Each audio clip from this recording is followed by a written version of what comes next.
नमस्कार। एस्ट्रो ज्ञान में आपका बहुत बहुत स्वागत है। प्रिय मित्रों, आप जब भी परेशान होते हैं, किसी समस्या से जूझ रहे होते हैं, आप किसी एस्ट्रोलॉजर के पास जाते हैं और वह झट से आपकी कुंडली देखकर समाधान आपको बता देते हैं कि आपकी ये महादशा चल रही है या आपकी कुंडली में ये ग्रह खराब है, इस पीड़ा से आपको मुक्ति दिलाने के लिए ये उपाय करना पड़ेगा। तो क्या कभी कभी आपके मन में भी यह प्रश्न उठता है कि क्यों ना मुझे भी यही सब आए? कई लोग चाहते हैं, उनके मन में जिज्ञासा होती है कि इन प्रश्नों के उत्तर काश हम खुद ही ढूंढ लेते। कई बार ऐसा भी होता है कि कोई दुर्योग आपकी कुंडली में इतना भयानक नहीं होता जितना कि आपको बताया जाता है, और उसके कारण ज़्यादातर लोग भयभीत हो जाते हैं। कभी कर्मकांड में पूजा के लिए हज़ारों रुपए खर्च कर देते हैं, लेकिन फिर भी उनको कोई लाभ नहीं होता। उसके लिए आपको थोड़ा सा ध्यान रखना पड़ेगा कि कभी भी जो भी पूजा आप करा रहे हैं उसमें जब तक आप खुद सम्मिलित नहीं होंगे तब तक उसका कोई भी असर, कोई भी फल आपको नहीं मिलेगा। आप सोचते हैं कि आपने पैसे दे, तो अगर आप कोई भी पूजा करा रहे हैं, कोई भी पाठ करवा रहे हैं, तो आप प्लीज़ खुद उसमें सम्मिलित हों, अपने हाथ से कीजिए पूजा, ताकि उसका फल आपको प्राप्त हो। ये नहीं कि आपने पैसे दे दिए और पूजा किसी और से करवा रहे हैं। ठीक है, कुछ मंत्र इतने मुश्किल होते हैं कि वो आपको सिर्फ पंडित जी से ही करवा सकते हैं, और आपके लिए करना वो पॉसिबल है भी नहीं। पर कम से कम इतना तो कीजिए कि आप उस पूजा में कुछ समय के लिए सम्मिलित हों, अपने हाथ से करें। अगर आप ऐसा करेंगे तभी आपको उसके फल की प्राप्ति होगी, अन्यथा जितनी मर्जी पूजा करा लीजिए, आपको उसका कोई फल नहीं मिलेगा। और कुछ मंत्र ऐसे होते हैं जिन्हें आप डेली रेगुलर जाप करके अपनी बुरी महादशा या अंतरदशा से मुक्ति पा सकते हैं। बट उसके लिए आपको नियम करना होगा। नियम के बिना कभी भी फल की प्राप्ति नहीं होती, ये भी आप ध्यान। इसलिए आपको भी ज्योतिष का इतना ज्ञान होना चाहिए कि आप किसी से बेवकूफ़ ना बने और अपने पैसे बिना बात पर ना लुटाएं।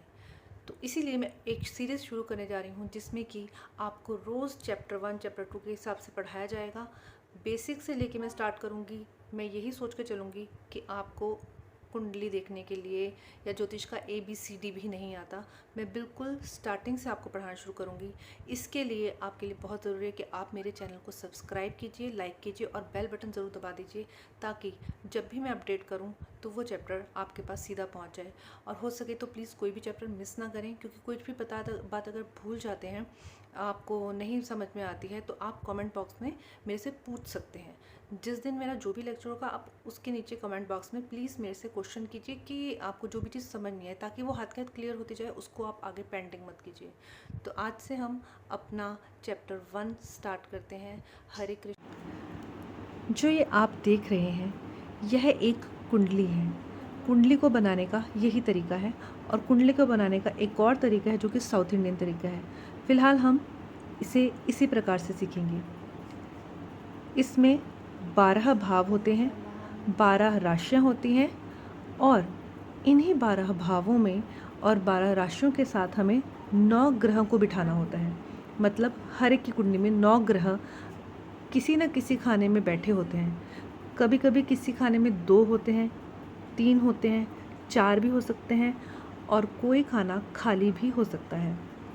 जहाँ पर नंबर 1 लिखा है वह हमारी कुंडली का प्रथम भाव है, जिसे कि हम खाना नंबर 1 भी बोल सकते हैं, प्रथम भाव भी बोल सकते हैं, फर्स्ट हाउस भी बोल सकते हैं। और उसी के ऊपर जहाँ नंबर 2 लिखा है वह द्वितीय भाव है, मतलब कि second house. First house, second house, जिस तरह से नंबर लिखे हुए हैं, third house, fourth, fifth, sixth, seventh, उसी तरह से हमेशा हम कुंडली में काउंटिंग करते हैं। पहले भाव से शुरू होकर दूसरे भाव पे, तीसरे, चौथे। अब इस कुंडली में, जो कि एक काल पुरुष की कुंडली कहलाती है, जिसमें हमेशा लग्न में नंबर 1 ही लिखा रहता है, परंतु यह आवश्यक नहीं है कि हर कुंडली में यहाँ पर नंबर 1 ही लिखा रहे। नंबर 1 जिस कुंडली में यहाँ पर लिखा रहता है वह मेष लग्न की कुंडली होती है, क्योंकि नंबर 1 मेष लग्न का होता है। और जिसकी कुंडली में लग्न मतलब जो आपका पहला हाउस है, जो आपका प्रथम भाव है, जहाँ पे नंबर 1 लिखा है, वह आपका लग्न होता है। और उसमें अगर 2 नंबर लिखा है, इसका मतलब है कि आपकी वृषभ लग्न की कुंडली है। अगर यहाँ पर 3 लिखा है तो मिथुन लग्न, 4 कर्क लग्न, अगर 5 लिखा है तो सिंह लगन, 6 लिखा है तो कन्या लगन, 7 लिखा है तो तुला लगन, 8 लिखा है तो वृश्चिक लग्न, 9 लिखा है तो धनु लग्न, 10 मकर लगन, 11 कुंभ लगन। और अगर आपके लगन में 12 नंबर लिखा है तो यह मीन लग्न की कुंडली कहलाएगी।